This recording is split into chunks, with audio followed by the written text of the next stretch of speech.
Everyone, section 1.2. This is a deeper understanding of all the tiers. Here's a reminder, if you don't have a business yet, you can go to section 2.2 and set that up. Anyway, so tier one's maximum credibility or maximum credibility. So here are the characteristics to be in tier one. You've been in business for 2 years plus with verifiable financials such as P&Ls, tax returns, balance sheets, etc.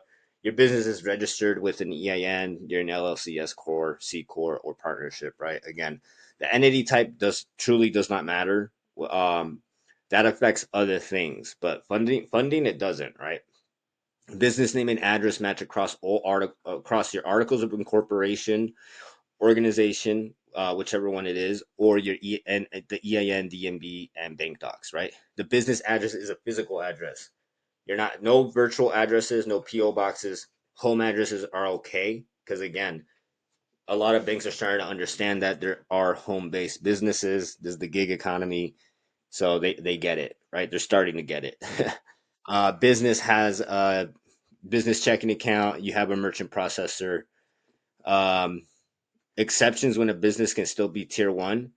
So if you've been in business for 2 plus years, but you don't have a DMB number, then you must have verifiable financials to qualify for tier one. Okay, you're gonna want to have that. Uh, that's why I say the DMB number does matter, and it doesn't matter at the same time. It just depends. And I know there's a lot of what ifs in this. I'm gonna have to continue to repeat that, but that's just how credit is in the financial world is. I apologize for the Discord notifications. Just that's my assistant. Anyways, so businesses that are 2 plus years with verifiable financials, even without a DMB number, can qualify as tier one. All right, you are not tier one if uh, the business is over 2 years old, but you're missing verifiable financials. You're tier two at that point, right? Because yes, you have the age, but you can't verify like your income or anything.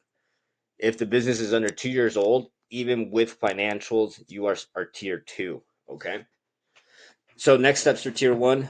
Uh, as I mentioned in the previous section, you can go to section 5 to start finding banks, or you can start building some credit first if you'd like. So that way your approvals go a lot easier. It's really up to you. I say if you have the financials, you've been in business for 2 plus years, go to section 5 and find a bank. You're not going to really need to do this. For example, I had a e-commerce. They were in business for like 5 6 years. They had tax returns and all that, but they had absolutely no business credit, and we still got them funded, right? And again, it's because the bank was able to verify the financials. They saw the history, and so they were happy with taking that risk, right? So hope that kind of helps. Tier two. Here's some more characteristics on tier two. Basically, it's very similar to tier one. Um, you have the business registered, everything matches, business checking account, payment processor, but the business is under 2 years old, right? You're tier two. Um, if a business is over 2 years old but missing verifiable financials, tier two. Oh, here's some exceptions, by the way. Business under 2 years old, even with financials, tier two, right? If a business is between 1 to 2 years old and has no DMB number, but they have verifiable financials, tier two. If a business is 1 year old with verifiable financials, again, tier two. So those are the four exceptions. Again, it's a lot of little, I don't know, little caveats, but I hope that helps. Again, if you fully understand what I'm saying here and you read through it and you start practicing it yourself, more importantly, the experience that you're gonna gain doing it yourself, you're gonna fully grasp it, right? Again, I try to make it as clear as possible, but that's just how credit is. Anyway, so who qualifies as tier two? Here it is: businesses that are 1 to 2 years old, even with financials, because lenders prefer older businesses. Businesses that are 2 plus years old but missing the verifiable financials because it lowers risk for the lenders when they can verify this. So basically, this is the two things, right? And then all the little exceptions as well. You're not tier two, even if a business seems like tier two, it would actually be tier three under these conditions. So business is under 6 months old, right? You're tier three or lower. if a business is between 6 months through 1 year old but has no verifiable financials and no revenue. Um, how to move up to tier one. So again, I'm gonna go into more in depth into this in the next section in 1.3. But anyways, so if a business is at least 2 years old but missing verifiable financials, get a tax professional to prepare at least 1 year of verifiable financials. At that point, you'll be considered tier two until they have at least 1 year of verifiables, right? If your business is 1 year old and you have the verifiable financials, just continue to do what you're doing until you hit 2 years in business.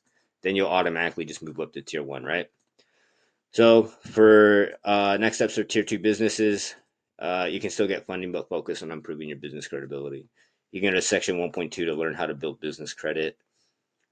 Tier three, here are the requirements. So basically, very similar to the other ones, but the difference is really this: the business is between 6 months to 1 year old, and then also they do not have the financials, the DMB, uh, and consistent business revenue history. So like 3+ months of deposits, right? This is for businesses that are 6 months to 1 year old with a business bank account but no verifiables. Businesses that are 2 years old but they're missing the verifiable financials, right? Um, Even if it seems like you're tier three, this will actually be a tier four. So if you're under 6 months old, tier four. If a business has no business checking account, tier four. If a business has a virtual address or mismatched documents, tier four. And remember, tier four is automatic denials. So how to move up to tier two? If a business is between 6 to 1 year old but has no financials, start tracking your business revenue. Consider creating the profit and loss statement, the balance sheet, doing your taxes, etc. That this is more a conversation for like a CPA, right? Like I'm not a CPA. I can't tell you like claim this, claim that, write this off. At the end of the day, like this is what you're gonna have to start doing so that way you can start moving up the tiers, right?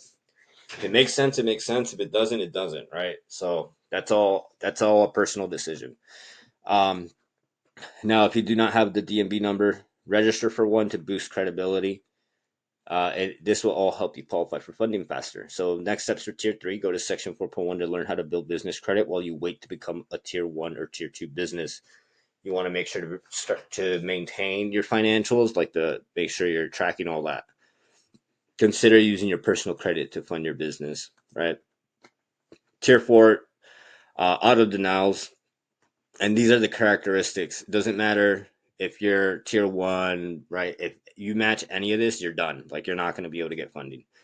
So you're using a virtual address, a PO box, or your addresses do not match on your documents. Denial. No business checking account.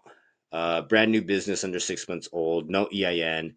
You haven't registered the business, right? Or you're a restricted business. So, for example, firearms, alcohol, adult entertainment, tobacco, crypto, money services, credit repair, etc. Right? Which the restricted businesses are still fundable, but that's a different subject. I'll get into that a little bit later. Generally, this doesn't really pop up as much.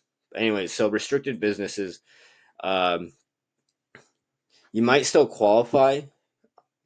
Just consider using your personal credit to fund your business, or um, if you can fall under a different NICS code, try to see if you could do that. So, for example, like credit repair, right?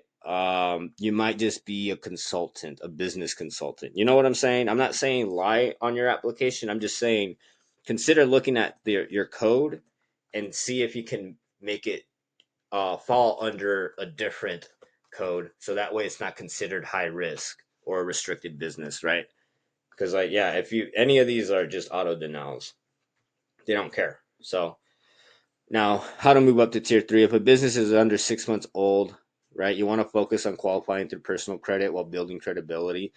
Start tracking your revenue, create a P&L, balance sheet, follow your taxes if it makes sense, right? Um, and wait until your business is 2 years old with 1 year of financials. If you're using a virtual address, want to update that to a home or office address immediately. Again, this doesn't matter. I've funded home based businesses before. It's not a big deal. No business checking account, we'll open one and start making deposits, right? Start tracking that revenue. If info is mismatched across your EIN and all that, you need to get that fixed. And again, I'm going to show you how to fix all that here in section 2.1. So yeah, basically next steps, go to section 2.1 to fix business registration and structure issues. Consider using your personal credit to fund the business. And if you believe you're tier 1 instead of 4, you can go to section 2.3 to read more about the 6 common mistakes that kill business credibility. Okay. And then tier 5 is a new business owner, right? Honestly, if you've been watching the video, like the first video, and you're still watching and you're taking a look at all this, like I have good hopes in you actually fully understanding what business funding is, right? And like how to really use it, because you didn't even have to watch any of this. You could have just skipped directly into all the other sections, right? Um, but yeah, basically go to section 2.2 to learn how to set up your business and how to structure it properly. Again, this is not like tax advice or anything. It's just to show you what banks look at from the funding perspective. Okay, so I'll show you how to do all that.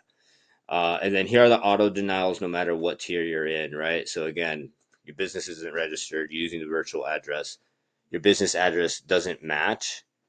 No business bank account, no EIN, you're under 6 months. If any of these apply, section 2.1, I'll show you how to fix, okay? And then, yeah, that's the summary. Or, yeah, so let's go ahead and move on.